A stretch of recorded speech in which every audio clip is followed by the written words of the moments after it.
Here's something that people say a lot that I've noticed, that you're not saying this, but just this is a thing that I think we have a tendency to say, and where it's like, I followed Matt Chandler for so long, and then he did this crazy thing.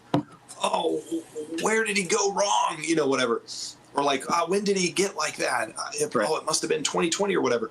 But the thing is, I think if we have actual good theology, that automatically is a barrier from drifting into bad theology.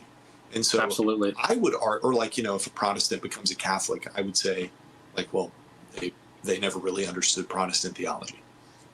And so I would say the same thing with things like Joel Webben, where it's like, he seemed good, but I would say that he was never good in the first place, if this is the direction that he went, which means that this kind of thing, I think, turns the responsibility around on us, because I hate it when somebody who I like falls away, like a Stephen Lawson or know, I used to like, people like Andy Stanley and Matt Chandler many years ago.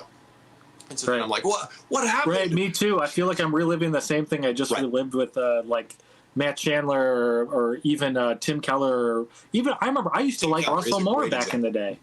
Yeah. Yes, right. Yeah. And so I think when people like Tim Keller, they obviously become crazy. The tendency that we have, I think, is to be like, well, Tim Keller had cancer and he was really old and he was probably getting a little crazy, and so that's what made him bad. It's not my fault. It's not my fault for not being discerning enough to realize that theology was actually in there the whole time. And maybe he was being sneaky or tricky or whatever. But it's like, I think ultimately this was in Joel Webben forever. And I think people can drift towards good theology and, they can learn and grow. But if somebody actually has good, solid theology in the first place, they won't drift in bad directions.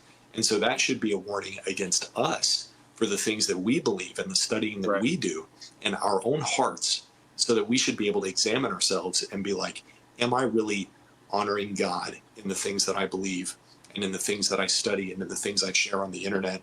Or am I really pursuing truth when I'm doing this? Or do I have some kind of ulterior motive? And then the same thing applies to other teachers, where if we see them drift away, I want to take personal responsibility for that and be like, I used to like Joel. I met him at Fight Laugh Feast. I shook his hand. I had a good conversation with him. I missed that. Why? Like, what can I do in the future to not miss this when I see? Like, where are the holes in my own perception of things and my own biblical theology that led to me? But so that's a great point. To actually answer your question, where did all this come from? I think it was there the whole time, and we just didn't see it.